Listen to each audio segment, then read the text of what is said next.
ನಾನು ನಿಮ್ಮ ಪ್ರಮೋದ್ ಸರ್. ಇಲ್ಲೊಂದು ಪ್ರಶ್ನೆ ಪತ್ರಿಕೆ ಅದ, ನವೋದಯ ಪ್ರಶ್ನೆ ಪತ್ರಿಕೆ. ಈಗಾಗಲೇ ಈ ಪ್ರಶ್ನೆ ಪತ್ರಿಕೆಯ ಪರೀಕ್ಷೆಗಳು ಮುಗಿದು ಹೋಗಿವೆ. 2024ರಲ್ಲಿ ಈ ಒಂದು ಪ್ರಶ್ನೆ ಪತ್ರಿಕೆ ವಿದ್ಯಾರ್ಥಿಗಳು ಈ ಪ್ರಶ್ನೆ ಪತ್ರಿಕೆಗೆ ಉತ್ತರಿಸಿದ್ದಾರೆ.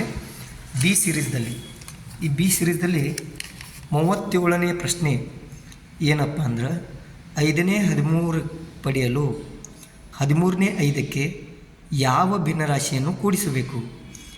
ಆಪ್ಷನ್ಸ್ ಕೊಟ್ಟಿದ್ದಾರೆ. 1ನೇದು 65ನೇ 1, 2ನೇದು 36ನೇ 1, 3ನೇದು 65ನೇ 144, 4ನೇದು 17ನೇ 9.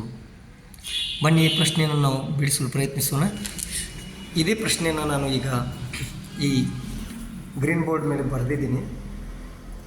5ನೇ 13 ಪಡೆಯಲು 13ನೇ 5ಕ್ಕೆ ಯಾವ ಭಿನ್ನರಾಶಿಯನ್ನು ಕೂಡಿಸಬೇಕು? ಇಲ್ಲಿ ಆಪ್ಷನ್ ಕೊಟ್ಟಿದ್ದಾರೆ. 65ನೇ 1, 36ನೇ 1, 65ನೇ 44, 17ನೇ 9. ಓಕೆ, ಈ ಪ್ರಶ್ನೆಯನ್ನು ನಾವು ಇಲ್ಲಿ ಬಿಡಿಸೋಣ. ಇಲ್ಲಿ ಏನು ಮಾಡ್ತೀವಿ, ಅವ್ರು ಏನು ಪ್ರಶ್ನೆ ಕೇಳಿದರು? 5ನೇ 13 ಪಡೆಯಲು 5ನೇ 13 ಪಡೆಯಲು ಅಂದರೆ ಈಜ್ಕೊಲ್ ಟು ಈಚೆ ಕಡೆ ಇದು ಬರಬೇಕು. 5ನೇ 13 ಪಡ್ಲಕ್ಕ 13ನೇ 5ಕ್ಕೆ ಯಾವ ಭಿನ್ನರಾಶಿ ಕೂಡಿಸ್ಬೇಕು ಗೊತ್ತಿಲ್ಲ. ನಾನು ನಾವು ಎಕ್ಸ್ ಇಟ್ಟೀನಿ. 13ನೇ 5ಕ್ಕೆ ಯಾವ ಭಿನ್ನರಾಶಿ ಕೂಡಿಸ್ಬೇಕು ಅದು ಪ್ಲಸ್ ಹಾಕಿ ಎಕ್ಸ್ ಹಾಕಿದ್ದೀನಿ. ಅಂದ್ರೆ 13ನೇ 5 ಪ್ಲಸ್ ಎಕ್ಸ್ ಆಯಿತು ಈಜ್ಕೊಲ್ ಟು 5ನೇ 13 ನಮಗೆ ಪಡಿಬೇಕಾಗಿದೆ. ಈ ರೀತಿ ಪ್ರಶ್ನೆಯನ್ನು ನಾವು ಇಟ್ಕೋಬೇಕು ಮೊಟ್ಟ ಮೊದಲಿಗೆ. ಇದು ಭಾಳ ಇಂಪಾರ್ಟೆಂಟ್. ಈಗ ಈಗ ಎಕ್ಸ್ ಇಲ್ಲೇ ಇರ್ತದೆ, ಈಜ್ಕೊಲ್ ಟು ಈಚೆ ಕಡೆ 5ನೇ 13 ಇರ್ತದೆ. ಆಮೇಲೆ 13ನೇ 5 ಪ್ಲಸ್ 13ನೇ 5 ಈಜ್ಕೊಲ್ ಟು ಈಚೆ ಕಡೆ ಕಳಿಸಿರಂದ್ರೆ ಮೈನಸ್ 13ನೇ 5 ಆಗ್ತದೆ. ಯಾವತ್ತೂ ಒಂದು ನೆನ್ಪಿಟ್ಕೊರಿ, ಈಜ್ಕೊಲ್ ಟು ಈಚೆ ಕಡೆ ಗುಣಾಕಾರದಲ್ಲಿದ್ದಂಥ ಸಂಖ್ಯೆ ಆಚೆ ಕಡೆ ಕಳಿಸಿರೋ ಭಾಗಾಕಾರ ಆಗ್ತದೆ, ಭಾಗಾಕಾರದಲ್ಲಿದ್ದಂಥ ಸಂಖ್ಯೆ ಗುಣಾಕಾರ ಆಗ್ತದೆ, ಪ್ಲಸ್ ಇದ್ದಂಥ ಸಂಖ್ಯೆ ಹೋಗಿ ಮೈನಸ್ ಆಗ್ತದೆ. ಇಲ್ಲಿ ಏನೂ ಇರಲ್ಲ, ಪ್ಲಸ್ ಚಿಹ್ನೆ ಇರ್ತದೆ.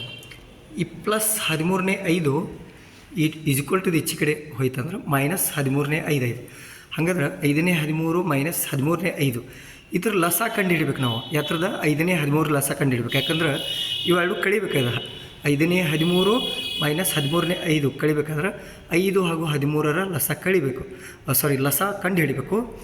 ಆವಾಗ 5 ಮತ್ತು 13ರ ಲಸ ಅಥವಾ ಲಸಾಗು ಲಘುತಮ ಸಾಮಾನ್ಯ ಗುಣಕ ಅಥವಾ ಲಘುತಮ ಸಾಮಾನ್ಯ ಅಪವರ್ತ್ಯ ಈಜ್ಕೊಲ್ ಟು 65. ಯಾಕೆ 65 ಅಂದ್ರೆ 5 ಇದೊಂದು ಅವಿಭಾಜ್ಯ ಸಂಖ್ಯೆ, 13 ಕೂಡ ಒಂದು ಅವಿಭಾಜ್ಯ ಸಂಖ್ಯೆ.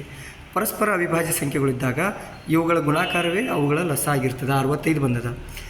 ಈ ಲಸನ ನಾನು ಇಲ್ಲಿ 65 ಇಲ್ಲಿ ಬರಿತೀನಿ. ಆಮೇಲೆ ಇಲ್ಲಿ ಏನು ಮಾಡಬೇಕು, 13 ಎಷ್ಟರಲ್ಲೇ 5 ಎಷ್ಟರಲ್ಲೇ 65, 5 13ರಲ್ಲೇ 65 ಹಿಂಗೆ ಗುಂಡ್ಲೆ ಚಿಹ್ನೆ ಹಾಕಿ ಬರಿಬೇಕು. 5 13ರಲ್ಲೇ 65. ಆಮೇಲೆ 13 ಎಷ್ಟರಲ್ಲೇ 65, 13 5ಲೇ 65, 13 5ಲೇ 65 ಗುಂಡ್ಲೆ ಚಿಹ್ನೆ ಹಾಕಿ ಬರಿಬೇಕು. ಬರೆದ ನಂತರ ಇದಕ್ಕಿದು ಗುಣಾಕಾರದ 13ರಲ್ಲೇ 169 ನೋಡಿರಿ. 13 ಇಲ್ಲಿ 13 3ಲೇ ಎಷ್ಟಾಗ್ತದೆ 39, 9 ಇಲ್ಲಿ ಬತ್ತು 3 ಕೈಲ ಹೋಯಿತು. 13ರಲ್ಲೇ 13 ಆ ಕೈಲ ಕೂಡಿಸಿದ್ರೆ 16 ಆಗ್ತದೆ. ಅಂದರೆ 169 ಮೈನಸ್ ಚಿಹ್ನೆ ಕೊಡ್ರಿ. ಆಮೇಲೆ 5 5ಲೇ 25. ಇನ್ನು 169 ಮೈನಸ್ 25 ಕೆಳಗೆ ಡಿವೈಡೆಡ್ ಬೈ 65. ಯಾಕಂದ್ರೆ ಲಸಾಗು ಅಥವಾ ಲಸ 65 ಬನ್ನಿ. ಈ 169ರಾಗ ಮೈನಸ್ 25 ಕಳೆದ್ರೆ 144 ಡಿವೈಡೆಡ್ ಬೈ 65 ಅಂದರೆ ಕೆಳಗೆ ಛೇದ 65. ಅಂದ್ರೆ ಉತ್ತರ ಏನು ಬಂದದ 144 ಭಾಗಿಸು 65 ಅಥವಾ 65ನೇ 144. ಆ ಆಪ್ಷನ್ ಎಲ್ಲೈತೆ ಅಂದರೆ ಇಲ್ಲಿ ಎಷ್ಟನೇ ಆಪ್ಷನ್ ಅದು ಆಪ್ಷನ್ 3ನೇದು. ಇದು ಸರಿಯಾದಂಥ ಉತ್ತರ. ಈ ಪ್ರಶ್ನೆಗೆ ಸರಿಯಾದಂಥ ಉತ್ತರ ಇಲ್ಲಿದೆ ನೋಡಿರಿ. ಇನ್ನೊಂದು ಬೇಕಾದ್ರೆ ತಿಳಿಸ್ತೀನಿ ನಾನು ನಿಮ್ಗೆ. 5ನೇ 13ಕ್ಕೆ ನೋಡಿರಿ, 5ನೇ 13 ಪಡೆಯಲು ನಾವೇನು ಮಾಡಬೇಕು, 13ನೇ 5ಕ್ಕೆ ಯಾವ ಭಿನ್ನರಾಶಿ ಕೂಡಿಸಬೇಕು? ಅದಕ್ಕೆ ನಾನು ಪ್ಲಸ್ ಎಕ್ಸ್ ಹಾಕಿದ್ದೀನಿ. ಅಂದರೆ ಇದು ಏನಾಯಿತು, 13ನೇ 5 ಪ್ಲಸ್ ಎಕ್ಸ್ ಆಯಿತು ಈಜ್ಕೊಲ್ ಟು 5ನೇ 13 ಆಯಿತು. ಆವಾಗ ಎಕ್ಸ್ ಇಲ್ಲೇ ಇರ್ತದೆ, ಈಜ್ಕೊಲ್ ಟು ಈಚೆ ಕಡೆ ಇದು 13ನೇ 5 ಹೋಗಿ ಇದಂತೂ ಇಲ್ಲೇ ಇರ್ತದೆ. 5ನೇ 13 ಇಲ್ಲೇ ಸೇಮ್ 5ನೇ 13 ಬರ್ದಿನ ಇದು -13/5 ಇದು ಪ್ಲಸ್ ಇತ್ತು ಈಕ್ವಲ್ ಟು ಇದು ಈಚೆ ಕಡೆ ಬರೋಣ. ಇಲ್ಲಿ -13/5 ಆಯಿತು. ಇನ್ನು 5 ಮತ್ತು 13 ಲಸ ಕಂಡು ಹಿಡಿದ್ರೆ 65 ಆಯಿತು. ಅವಾಗ ಲಸ ಕಂಡು ಹಿಡಿದ ನಂತರ ಈ ಛೇದ ಎಷ್ಟರಲ್ಲೇ 65 ಬರ್ತೈತಿ. ಈಗ 5 ಐತಿ, 5 13ಲೇ 65 ಹಿಂಗೆ ಬರ್ಕೋಬೇಕು. ಆಮೇಲೆ 13 5ಲೇ 65 ಹಿಂಗೆ ಬರ್ಕೋಬೇಕು. ಆಮೇಲೆ ಇವುಗಳ ಗುಣಾಕಾರ ಮಾಡಬೇಕು. 13 13ಲೇ 169 ಮೈನಸ್ ಚಿಹ್ನೆ 5 5ಲೇ 25.